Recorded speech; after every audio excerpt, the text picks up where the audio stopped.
Today on Forbes, inside the food industry's biggest buyback of 2024.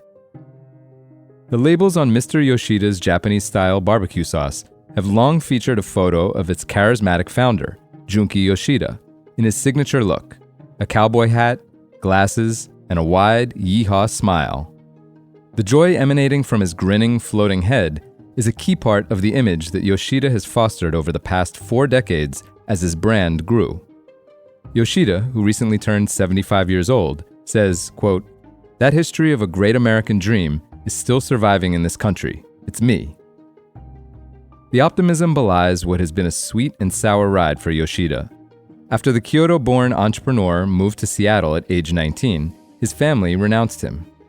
So there was a soupçon of revenge stirred into the recipe when, in 1982, he started creating a sauce in his Oregon basement, inspired by what his mother had sold at her restaurant in Japan.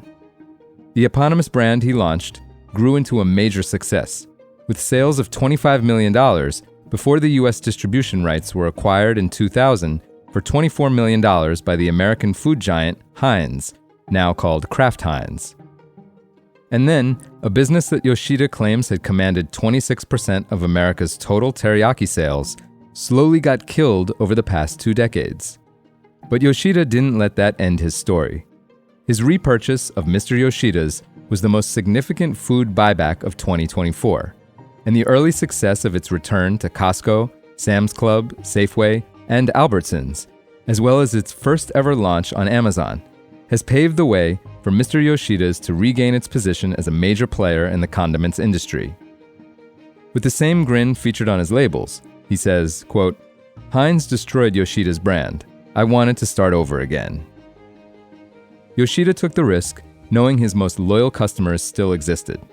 Since the sauce disappeared from shelves in March, Yoshida says his business received complaints from thousands of previous customers.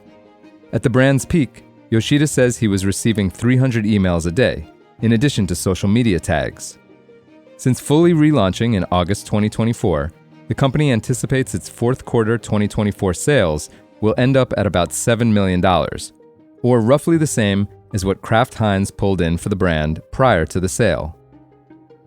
Mr. Yoshida's is manufactured out of a 150,000 square foot production plant in Portland, Oregon, that has been in operation since 1994.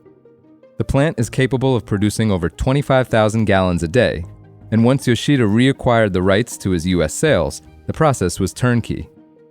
It still took a lot to get here. Earlier this year, in April, Yoshida engineered the repurchase of the U.S. brand's assets.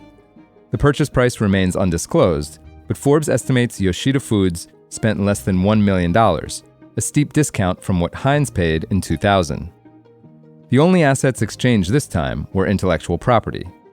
A spokesperson for Kraft Heinz denies that it destroyed Mr. Yoshida's business and described the company as having, quote, offered the brand back to the founder, and that it, quote, proactively re-engaged Yoshida. The 2000 Heinz acquisition didn't impact any other market, and for the past 2 decades, Yoshida has continued to sell his sauce in 7 countries, including Japan, South Korea, Taiwan, the United Kingdom, Sweden, Australia, and Iceland. Before the US brand rejoined the group, the parent company, Yoshida Foods, had estimated revenue of $30 million annually. 2 decades ago, when Yoshida Foods sold the US rights for roughly its annual sales figure, smaller exits in the food industry were the norm. Deals closed at most at 2 or 3 times sales. But more recently, with billions of funding being pumped into the food industry, the deals have gotten bigger. For full coverage, check out Chloe Sorvino's piece on forbes.com. This is Kieran Meadows from Forbes. Thanks for tuning in.